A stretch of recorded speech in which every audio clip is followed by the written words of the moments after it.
One of the really hard things in organizations is to get people to align with the goals and to drive behaviors toward that goal. As we were talking with board members or executives or leaders in organizations, we kept hearing that decision-making is getting harder, not easier. As the world becomes more connected, there's more things to think about. Organizations realize they're operating within a broad system.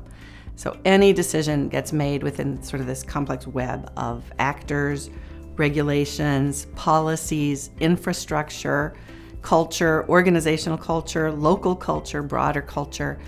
And all of these factors now more and more need to be taken into account. And those decisions kind of have repercussions for broader things. The other thing is that more and more organizations, all of us, face what we call systemic risks. And a systemic risk is something that threatens the breakdown of an entire system. So it might be an entire organization, it might be an entire industry, it might be a community or a broader culture, society. Well, there was the financial crisis in 2008, which impacted all kinds of organizations in broad ways. Then we've got climate change, which scientists have been talking about for 30 years or more. Most organizations hadn't thought about something called a pandemic, and all of a sudden it hit and it changed the way we did everything. And then another systemic risk that all organizations face is cybersecurity risk. It's not unlikely there will be new kinds of risks that we haven't thought about. So resilience for an organization is the ability to take a hit and come back from it.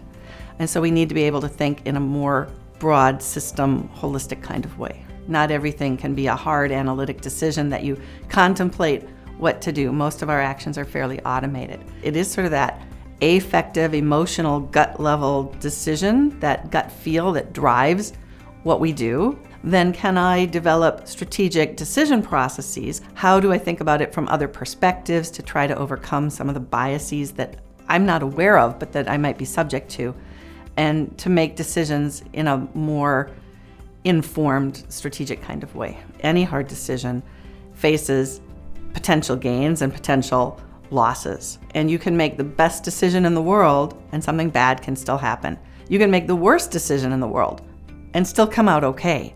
So it can be really hard for us to learn from past decisions and experience because there's always that uncertainty and we don't know sort of what were the things within our control and what were the things out of our control.